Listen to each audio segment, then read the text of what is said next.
À toutes et à tous, bonjour et bienvenue sur nos Media News. Plus de 99 000 citoyens algériens, dont 2013 résidents à l'étranger, âgés de 30 ans et plus, ont régularisé leur situation vis-à-vis du service national depuis l'application en mars 2011 des mesures décidées par le président de la République Abdelaziz Bouteflika.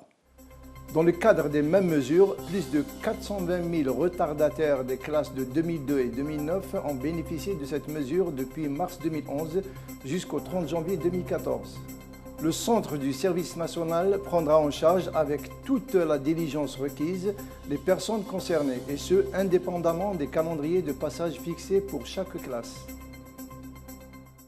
Au Mali, le mouvement pour l'unicité et le djihad en Afrique de l'Ouest, le MUJAO, a annoncé mardi que des membres de son groupe ont kidnappé au nord du Mali une équipe du Comité international de la Croix-Rouge, dont l'organisation internationale était sans nouvelles de son équipe depuis dimanche.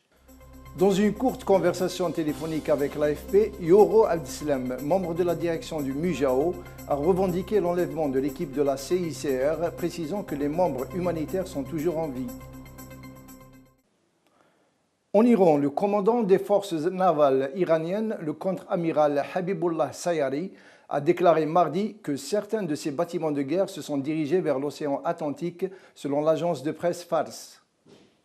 Dans une déclaration à la presse, le contre-amiral a affirmé que l'Iran est en droit d'envoyer ses navires de guerre patrouiller dans les eaux internationales et que Téhéran n'a pas l'intention de violer la souveraineté des pays situés dans les frontières maritimes. En Chine, Pékin et Taipei entament depuis aujourd'hui un dialogue historique entre leurs gouvernements pour la première fois depuis la fin de la guerre civile en 1949. Dans un contexte de dégel des tensions et d'espoir d'échanges accrus au-dessus du détroit de Formose, ces entretiens d'un niveau inédit ont pour cadre hautement symbolique Nankin, la ville de l'Est que le camp nationaliste de Chiang Kai-shek avait choisi comme capitale.